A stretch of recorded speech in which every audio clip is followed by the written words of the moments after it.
our children seem to be more happy when they're outside than when they come home.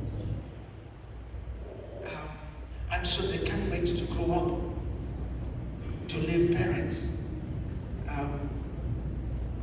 What do you think is the reason why we are having children before they are 18 seeking to leave their parents' homes? And the same thing happens in church. Now we have addressed the church a little bit, but let's go back home. How do we make the home a better place for our younger people?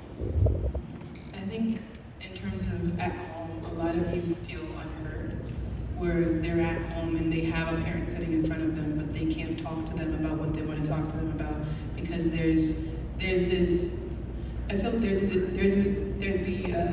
a parent mode that most parents remain in, and so when they Parents mold. there's this mold that most parents fit into, where they're like, I can't let my child do this because I'm a parent, or I can't let my child talk to me about this because I'm a parent. Where certain parents even expect their kids to say certain things or not say certain things around them because that's your parent. And so there's this wall where teenagers cannot cross. This I cannot talk about with my parent because they're my parent. This I cannot say with this person because they're of this standing. This is my parent. Obviously, I'm not going to talk about like relationships and all of that. That's my parent.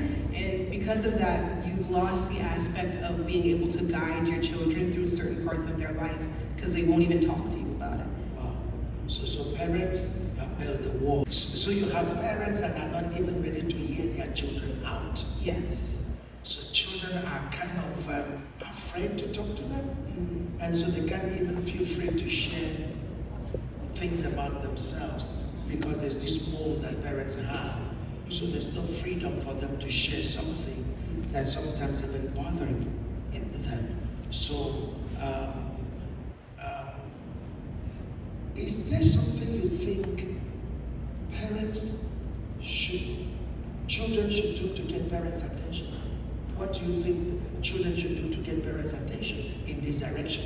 I think it depends on the child, but I think certain kids there's also the expectation that the world sets, where some kids are like, oh yeah, I can talk to my parents, and then they'll hear from their friends that they can't talk to their parents, so they won't talk to their parents in order to fit in. And so it's like, oh yeah, I trust my parents, I would 100% tell them the truth, but then their friends are like, no, I lie to my parents all the time, I can't trust them. And so now you're like, whoopsie daisies. No, I can't trust my parents either, 100%. And so in order to fit in and in order to match the level or meet the energy of the people around you, in order to stay friends with people who you value, you sort of feel like you have to not be able to talk to your parents.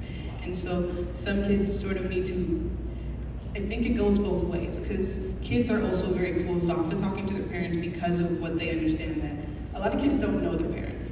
A lot of kids don't, like, they're like, oh yeah, that's my mom, that's mommy. And they don't even, like, some kids do not even know their parents' biological name, to the point where you've never called your parent by that name. And you don't have to, but the fact that you don't know any other aspect of your parent outside of, this is your parent.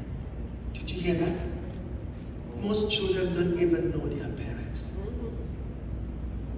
But you live with them in the same house. You're in the same house with them, you spend time with them, you eat dinner with them. But even past that, like, lots of kids they'll have this is a conversation I've had with somebody where it's like, yeah, my parents would just drop random lore. I swear I don't know them. Where they'll tell them in-depth stories of their entire childhood, and it'll be like, where did this come from? Who are you?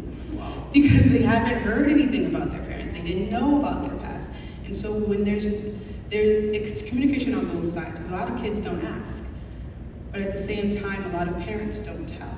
And because of that, there's this two-sided wall, and so even if you break down one side, you're still face-to-face with a wall you didn't make. And so you're facing a wall you didn't make. You're facing the wall you didn't make. So maybe culture has made that, parents have made that, religion has made that. I think it's all of it at once. Because certain beliefs where it's that parents should not do this, parents should not do this, and because there are certain expectations of parents, not just the kids, there are certain expectations of parents to not accept certain things. It's like, if your child tries to talk to you about a relationship, relationships are bad, don't talk to them about it. And so there are certain expectations that parents have to not talk to their kids about this, and so they won't.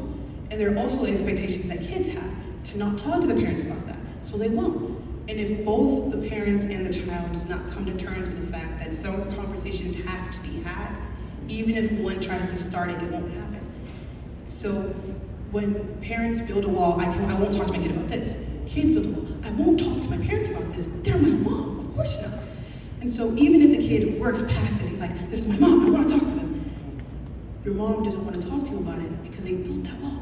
I won't talk to my kid about this.